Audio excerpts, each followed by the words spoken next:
And is doing what he can to keep our waters clean and our marine life happy. All right, we're talking to freediver and La Jolla native Michael Boyd, who has been documenting his adventures off the coast. Some of those posts gaining national attention on social media. And Michael joins us now here in studio to talk more about the mission. So Michael, first of all, thank you for joining us.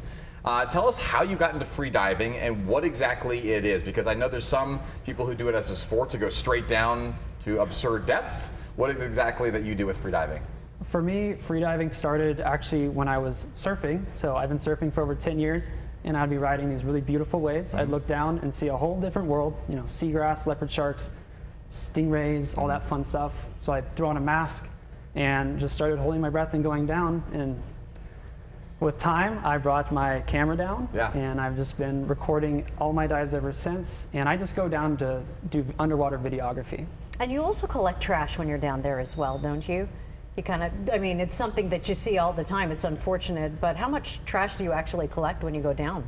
I average about 20 pieces of trash a dive, and my dives are only like an hour. I have a chest zip wetsuit, so all my trash gets stuffed into my chest zip or my sleeves, depending on the type of trash, or I bring a mesh bag for bulk items. So what are some of the things, I mean, we're seeing some footage here, but what are some of the things that you collect that you're maybe surprised by?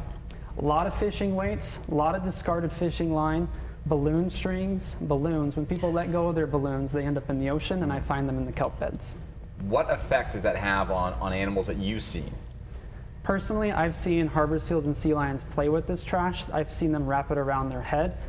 This is how entanglement injuries can occur, and that's when SeaWorld Rescue has to come out and help that animal and take the trash off their neck. You know, as human beings, I think that we do a lot, you know, in terms of infringing on their environment. But we've also done a lot of stories recently where we've seen people getting too close to marine life.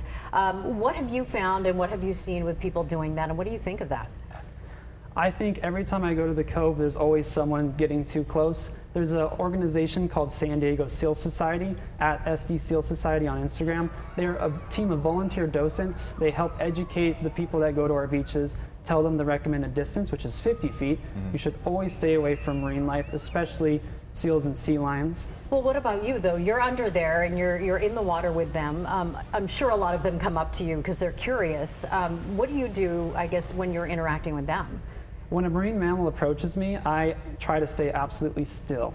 These animals have a very strong bite, and I'll let them have their encounter, and once they're satisfied, they swim away.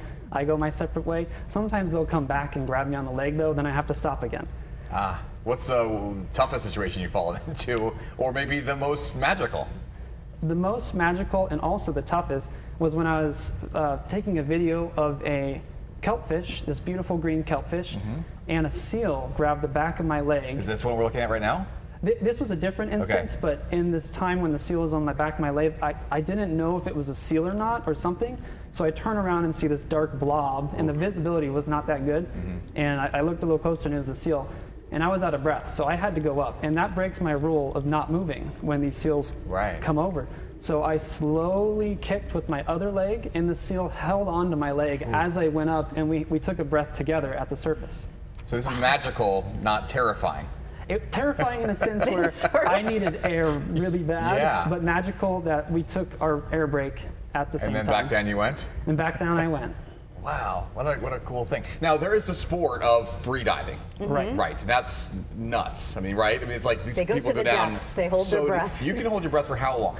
Only a minute. So as an underwater videographer, that's all I need. But those freedivers keep pushing the limits. They're extremely impressive human beings. Hopefully one day I can get to that level. Do you find that you're actually getting, you know, to hold it longer?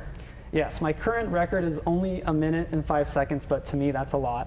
And with time, hopefully I can get up to 1.5 minutes. Real quick, before we let you go, let's talk about Hurricane Hilary coming in. It's going to be a tropical storm likely by the time it hits us. Is there anything that you're going to be doing when it comes to the water, people should or shouldn't be doing when it comes to the water? Anything to keep in mind? A lot of trash. So a lot of wind will be blowing all this trash, and if there's a lot of rain, that trash that's in the rain gutter is going straight to the ocean. So if you can get the trash before it goes to the ocean at the rain gutter, please do so. I highly recommend people to do a little pre-hurricane beach cleanup. And after the hurricane, I'm going to go out, and I know I'm going to find lots of trash in the kelp beds, and then I'll collect more there. Well, thank you for what you do. Thank you so much. And it's an incredible thing that you're doing, and it's neat. If people want to follow along, how do they do so on Instagram or on TikTok? they can follow me at Michael Boyd with 2 Y's on Instagram, TikTok, and YouTube. Michael Boyd was taken, so I had to use 2 Y's. Okay, very good. Well, you're unique in so many ways, Michael. And Michael, we appreciate you thank you coming so in to much. talk to us and all you're doing to help clean our water up. Thank you so much. All right, great to see you here. Let's talk